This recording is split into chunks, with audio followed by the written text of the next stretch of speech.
안녕하세요. 속초의료원 소아청소년과 의사 서영석입니다. 이번 시간에는 학교에서 접할 수 있는 감염성 질환들에 대해 알아보도록 하겠습니다. 앞서 말씀드렸듯이 감염성 질환 또한 같은 소아라고 하더라도 시기에 따라 호발하는 질환이 다를 수 있습니다. 초등학교 저학년에서는 설사 관련 질환, 감염성 열 질환 등이 흔하다고 하면 아이들이 성장한 후에는 호흡기 질환의 비율이 늘어납니다.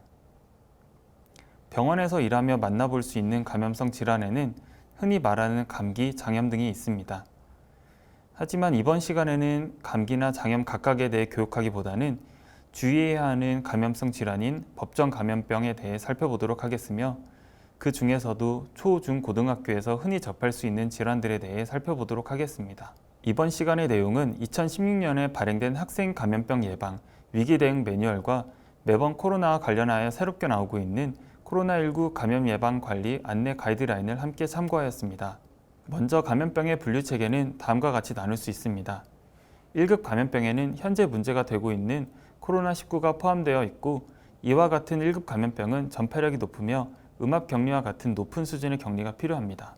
2급 감염병은 격리가 필요한 질환들이 해당하며 3급 감염병은 격리는 필요 없으나 발생률을 계속 감시해야 하는 질환들이 해당합니다. 이외에도 유병률이 높아 지속적으로 표본 감시를 지속해야 하는 4급 감염병이 있습니다. 학교에서 발생하는 법정 감염병의 추이는 다음과 같습니다. 각 나이에 호발하는 질환이 다르듯 호발하는 감염병도 다르나 고등학교보다는 초등학교에서 발생하는 법정 감염병이 많이 발생함을 알 수 있습니다. 또한 2019년까지는 감염병이 지속적으로 증가했다고 보면 코로나 발생 이후부터는 개인위생관리 강화 및 등교 제한 등의 조치로 급격하게 감염성 질환 등은 감소하고 있는 추세입니다. 법정 감염병 중 가장 많이 발생하는 질환으로는 수두, 유행성 이하선염, 인플루엔자, 수족구병이 있습니다. 이는 통계에서 보듯이 강원도에서도 전국적인 추이와 비슷하게 발생하고 있음을 알 수 있습니다. 각각에 대해 살펴보면 인플루엔자의 경우 2019, 2020 절기에 비해 2020, 2021 절기에서는 환자가 많게는 2.5% 수준까지 감소했음을 알 수 있었고 이러한 추이는 수두, 유행성 이하선염, 수족구병에서도 모두 동일하게 관찰되는 양상입니다. 그만큼 감염성 질환은 철저한 예방수칙 준수로 그 발생을 현저히 줄일 수 있음을 알 수 있습니다. 하지만 추후 코로나 시대가 막을 내리고 다시 이전으로 돌아간다고 하면 결국 예전에 발생했던 감염성 질환들은 다시 발생할 수밖에 없습니다. 따라서 이에 대한 교육은 지속적으로 필요할 것으로 생각됩니다. 우리나라는 사계절이 뚜렷한 만큼 각 계절마다 유행하는 빈발 감염병이 다릅니다.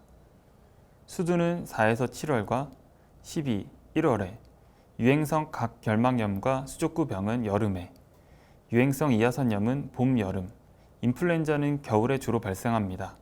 따라서 해당 시기마다 관심을 가지고 관찰해야 하는 증상이 다릅니다. 이 중에서 학교에서 가장 흔히 접할 수 있는 인플루엔자, 수두, 유행성 이하선염, 수족구병에 대해서는 하나하나 자세히 살펴보도록 하겠습니다. 먼저 인플루엔자입니다. 인플루엔자는 인플루엔자 바이러스에 감염되어 발생하는 계절성 독감으로 증상은 전신 증상 및 호흡기 증상이 갑자기 시작되는 것이 특징입니다. 발열, 두통, 근육통, 피로감 등의 전신 증상과 인후통, 기침, 객담, 콧물, 코막힘 등의 호흡기 증상을 보일 수 있고 어린 소아에서는 복통, 구토, 설사 등의 소화기계 증상이 동반될 수 있습니다. 잠복기는 평균 2일 정도를 보입니다. 전염기간은 증상 발현 1일 전부터 발병 후 5일까지 전염력이 가장 높으며 소아에서는 전염 가능 기간이 더 길어 증상 시작 후 10일 이상까지도 전염력이 있을 수 있습니다.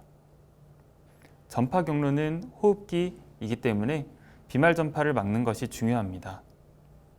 교사는 밀접 접촉자에서 인플루엔자의 발병 여부를 확인하고 증상이 생기면 의사 진료를 받도록 하여 학교 내 추가 전파가 되지 않도록 하여야 하며 합병증으로는 라이 증후군이 발생할 수 있으므로 인플루엔자 환자에게는 아스피린 사용을 금해야 합니다.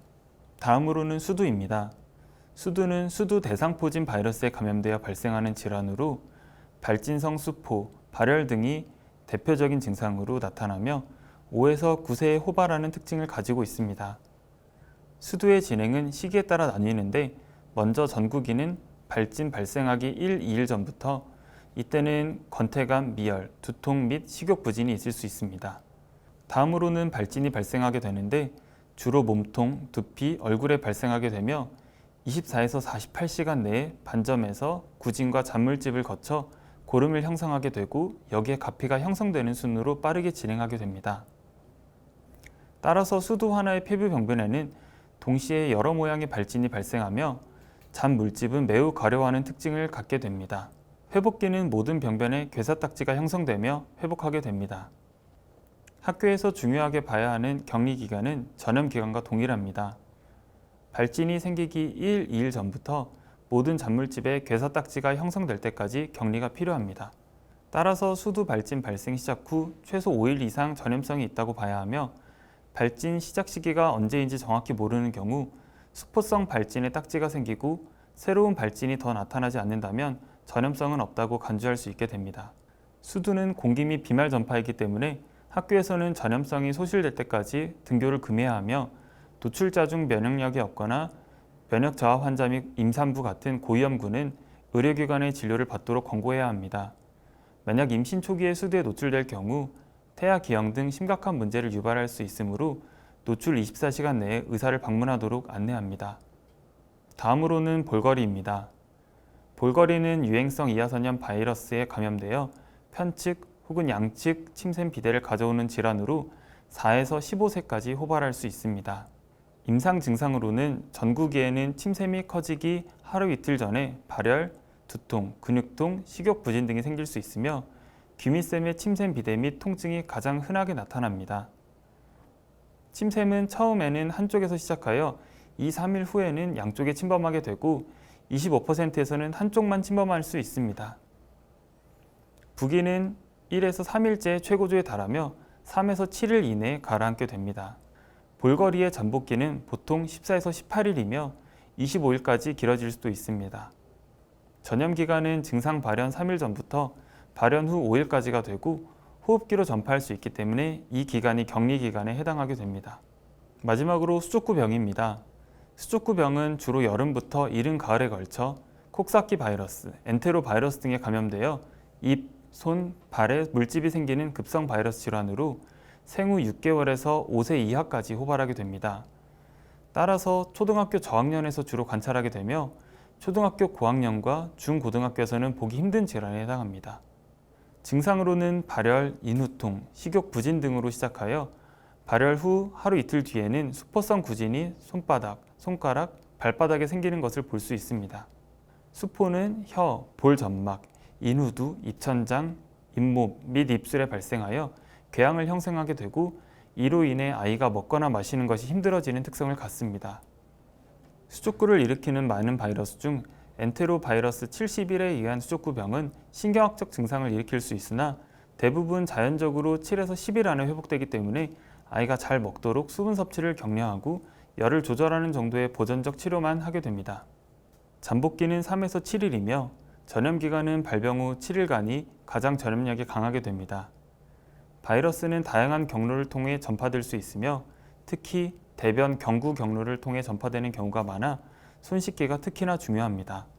수족구병은 백신이나 치료제가 없으므로 감염을 예방하는 것이 최선의 방법으로 손 씻기를 통해 개인 위생을 철저히 합니다. 장난감이나 놀이기구 등 청결 유지와 환자와 접촉을 피하는 등 감염의 위험을 감소시키기 위한 활동이 필요하게 됩니다. 수족구 하나의 격리 기간은 정확히 정해져 있는 것은 없으나 보통 수포 발생 후 6일간 또는 가피가 형성될 때까지 격리하게 됩니다. 이상으로 학교에서 흔히 접할 수 있는 감염성 질환들에 대해 살펴보았습니다. 지금까지 경청해 주셔서 감사합니다.